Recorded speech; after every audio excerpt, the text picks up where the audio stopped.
আজকে শুনুন শ্রীমদ্ ভাগবতের অষ্টসপ্ততিতম অধ্যায় দন্তবক্র বিদুরথ ও রোমহর্ষণ বধ।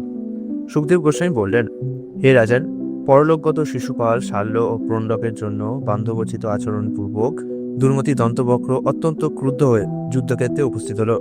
সম্পূর্ণরূপে একা পদব্রজে এবং তার হাতে একটি গদা ধারণ করে সেই বলশালী যোদ্ধা তার পদক্ষেপ দ্বারা পৃথিবীকে কম্পিত করেছিল।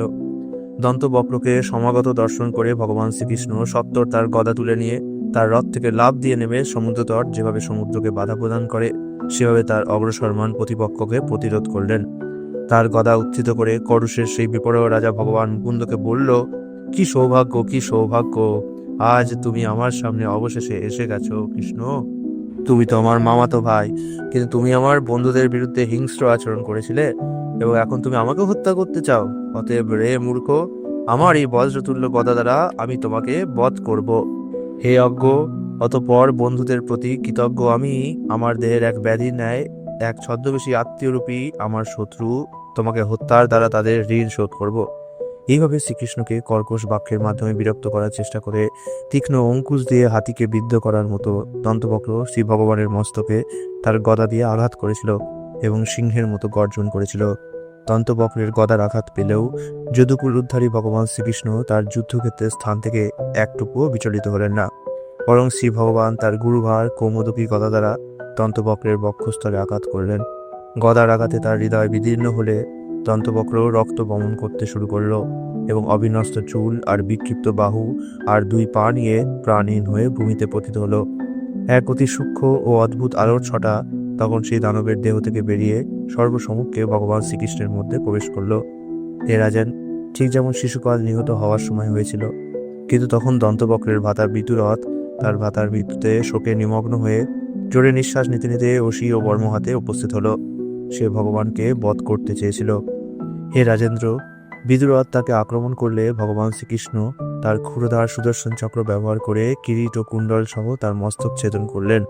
সকল বিপ্রগণের কাছে যারা অপরাজয় ছিল, সেই শাল্যও তার সৌভ বিমান সহ দন্তবক্র ও তার কনিষ্ঠকতা এইভাবে বিনাশপ্রাপ্ত হলে দেব, মানব, ঋষি, সিদ্ধ, গন্ধর্ব, বিদ্যাধর, মহানাগ, অপ্সরা, পিতৃপুরুষ, যক্ষ, কিন্নর ও চারণগণ সহ সকলেই ভগবানের স্তুতি গান করলেন।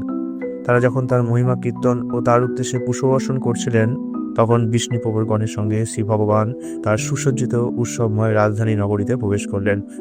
এইভাবে যোগেশ্বর ও জগদীশ্বর পরমেশ্বর ভগবান শ্রীকৃষ্ণ চিরবিজয়ী। কেবলমাত্র যারা পশুবৎ দৃষ্টি সম্পন্ন, কেবল তারাই মনে করে যে তিনি কখনো কখনো পরাজিত হন।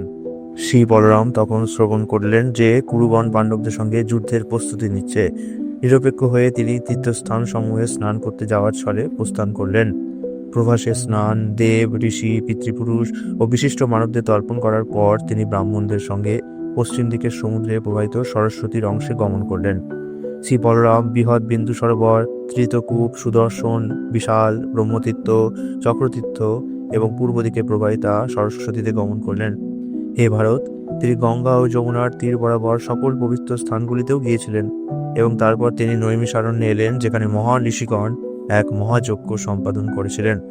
শ্রী ভগবানের আগমনে তাকে চিনতে পেরে দীর্ঘদিনের জন্য তাদের যজ্ঞ পালনে নিয়োজিত মুনিগণ উঠে এসে প্রণাম নিবেদন করে তাকে যথাযথভাবে অভিনন্দন জ্ঞাপন করলেন ও তার পূজা করলেন।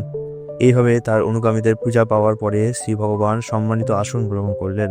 তখন তিনি লক্ষ্য করলেন যে ব্যাসদেবের শিষ্য রোমহর্ষণ আসনে বসে আছে। তখনও যেভাবে এই সুত জাতির সদস্য উত্থিত হতে এবং প্রণাম নিবেদন করতে কিংবা যুক্ত কর হতে ব্যর্থ হয়েছিল এবং যেভাবে সে সকল বিজ্ঞ ব্রাহ্মণগণের উচ্চে উপবিষ্ট ছিল, তা দর্শন করে ভগবান বলরাম অত্যন্ত ক্রুদ্ধ হয়েছিলেন।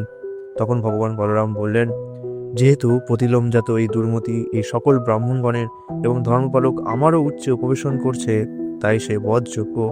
যদিও সে ব্যাসদেবের একজন শিষ্য এবং তার কাছ থেকে পুঙ্খানুপুঙ্খরূপে ধর্মনীতি, পৌরাণিক ইতিহাস ও পুরাণ সহ বহু শাস্ত্র অধ্যয়ন করেছে, কিন্তু এই সকল অধ্যয়ন তার মধ্যে সৎ গুণাবলী উৎপন্ন করেনি, বরং তার শাস্ত্র অধ্যয়ন একজন অভিনেতার পাঠ অধ্যয়নের মতো, কারণ সে জিতেন্দ্রীয় বা বিনীত নয়।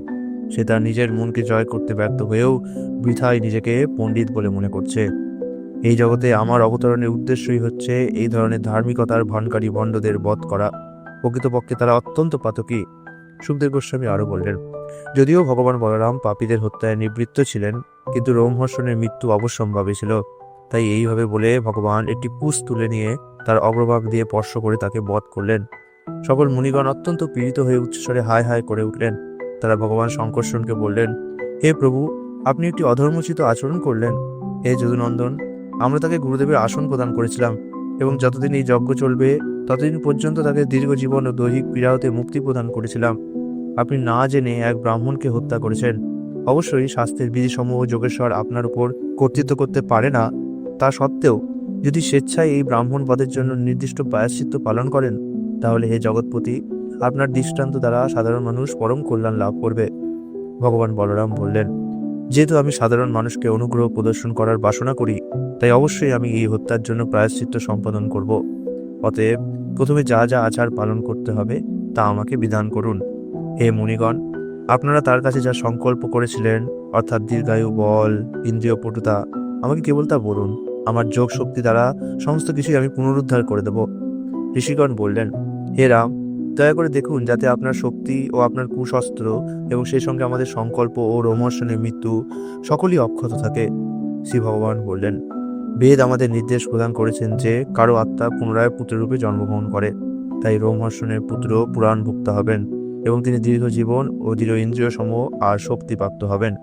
হে মুনিশ্রেষ্ঠগণ, আপনাদের অভিলাষ আমাকে বলুন, আমি অবশ্যই তা পূর্ণ করব।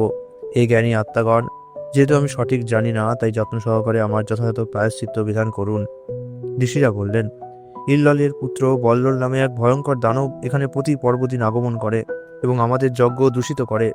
হে দশার্হ বংশজ, দয়া করে আমাদের ওপর পুজ, রক্ত, মল, মূত্র, মদ ও মাংস বর্ষণকারী সেই পাপিষ্ঠ দানবকে বধ করুন।